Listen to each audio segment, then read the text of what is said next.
Hello and welcome back to another Blurble Reasoning, the show where I basically review books without using the word review because I like to be informal about such things. Today we're talking about a rare non-fiction book. We're talking about Play Nice, The Rise, Fall and Future of Blizzard Entertainment by Jason Schreier. Schreier? I've heard someone say Schreier recently. I've always said Schreier. I don't know how the man himself says it. So for those of you who don't know, this book is going to be very inside baseball. It's about a video game company called Blizzard Entertainment. They've put out games like World of Warcraft, Overwatch, that stuff. They're one of the most famous game developers in the world for all the best and all the worst reasons. Jason Schreier was among those who first broke some of the most crazy pieces of news regarding that company in recent years, and he's decided to come out and do a book all about the history of Blizzard, which I thought would be mostly about or I guess I was kind of worried it would be mostly about all the worst stuff that he's already reported on.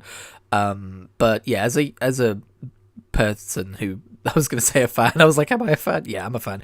As a fan of Blizzard's games, specifically, over the years, I love World of Warcraft, I love Diablo, I love Overwatch, I loved Overwatch, maybe I should say. I have long wondered at the reasoning behind some of their decisions. I've spent the better part, not even the better part, I've spent over a decade staring at that company and going, what are you doing? Why are you doing these things? And so when I heard that this book was a thing, I went, oh shit, this sounds like kind of like one of those tell-all books. And I will say, I will reserve myself a little bit. I don't want to say, oh, I've read this book from this one source.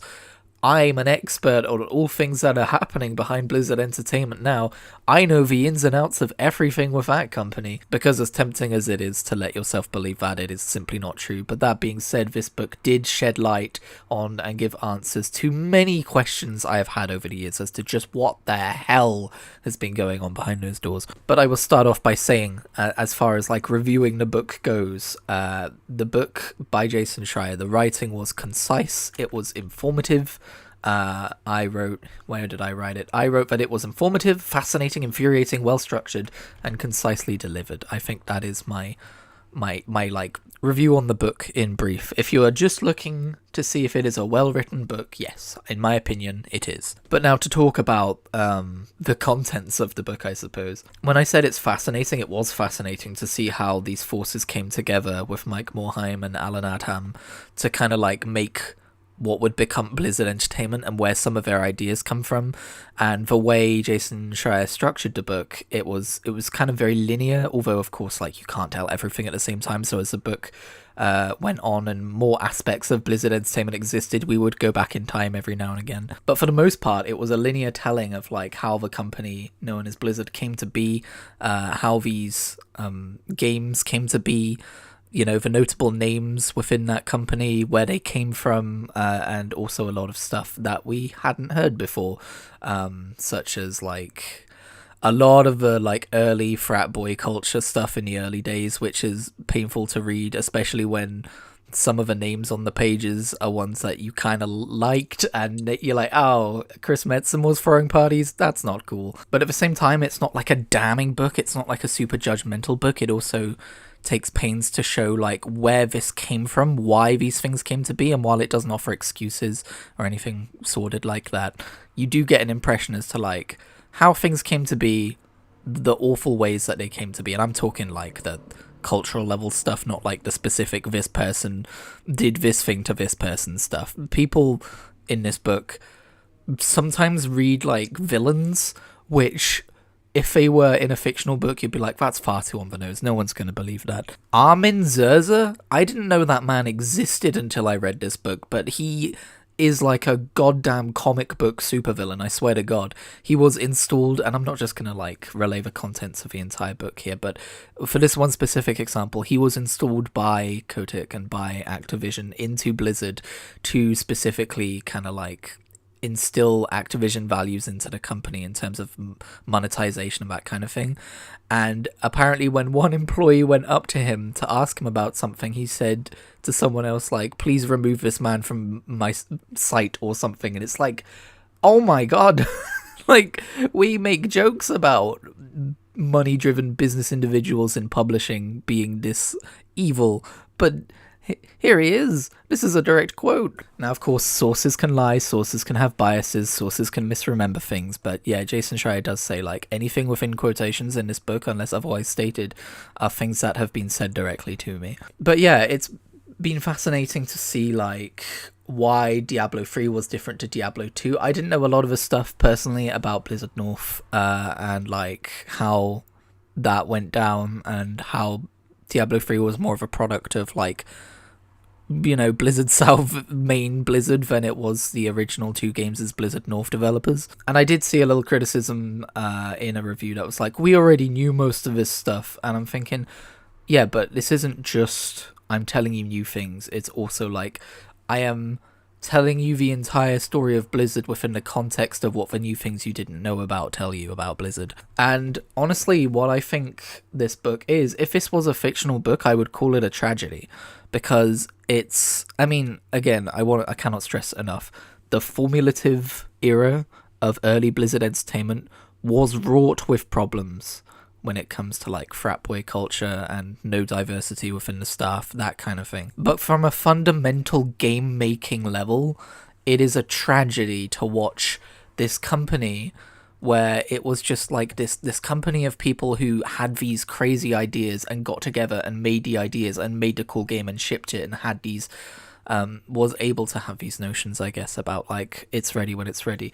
To watch that slowly but surely transform into this over-corporate, Activision-dominated, microtransaction-driven, monetization-driven, and, like, the amount of times in this book Bobby Kotick says, why are you wasting time on this project when you should be putting all of your developers on World of Warcraft and making yearly expansions?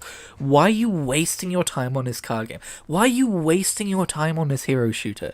Right? And then every single one of those projects turned out to be a giant success. At least, well, not every single one, but, you know, those ones that I mentioned. It is so endlessly frustrating to just watch this corporate greed stifle creative vision. And I think Blizzard in the future will be one of the easiest examples to point to and say, there is an example of a company that was super creative and full of artists and then just became corporate, and they stopped making art and they started making products. And, you know, Blizzard's actual games are in a fairly decent place right now. Diablo 4 is well received. World of Warcraft expansions recently have been well received, but it's not the same as it was, because as I was reading this book, as I was finishing it, Blizzard came out and announced a $90 World of Warcraft mount. Activision may not be a direct influence anymore, but whatever it has done to the culture of that company, it has irrevocably changed it for the worse. And I should add that by culture, I am of course referring to, like, terms of delivering art to players, not the frat boy culture. There's kind of two different elements at play in this book. I would say one element is the flaws with Blizzard as it was Blizzard, and the other is the flaws with the corporate problems of Activision owning Blizzard. And there's a lot more to be said about the nature of capitalism and unsustainable growth, and of course what COVID did to the video game industry when they went, wow, our stats are booming, gotta keep these up forever, even though this is clearly just temporary. Fucking, oh my god, that drives me so mad. I think Blizzard has become, like, this perfect example of what is wrong with the capitalistic system we have in place, at least in regards to art forms as a business, I suppose. I'm not a fucking expert, okay? And now in efforts to continue getting COVID numbers, they're doing shit like $90 fucking World of Warcraft mounts. Reese was telling me about this ridiculously expensive Hearthstone cosmetic, and it's just, no, like, there are people buying them as well, and I'm just like, oh my god, you really got rid of anyone who could stand up and say, not in our game. One of the key themes in this book is of developers who just want to make cool games and are constantly beset by, oh, we're doing this now? Oh, our company is doing this now? Okay, that sucks. So yeah, when I say equal parts fascinating and frustrating, I mean it. That's not even to touch on the cancelled games. Obviously, a lot of them we knew about, like StarCraft Ghost and the second StarCraft project and stuff like that. Apparently, they're working on a third one. And I do hope they succeed, because I've yet to really explore the StarCraft universe. It's like the one Blizzard IP I haven't got into, and it's because I don't really like RTS games. I do mean to try StarCraft's campaigns when they go on Game Pass, but I'm not holding out hope that I'm suddenly going to fall in love with the genre. But, like, there's stuff we hadn't heard about too, like Blizzard North were cooking up a like futuristic sci-fi version of Diablo that they called Starblow. God damn it, I wanted to see Starblow, but it got cancelled when Blizzard North imploded over corporate shit. I used to dream about working at Blizzard, probably like most people who play Blizzard games.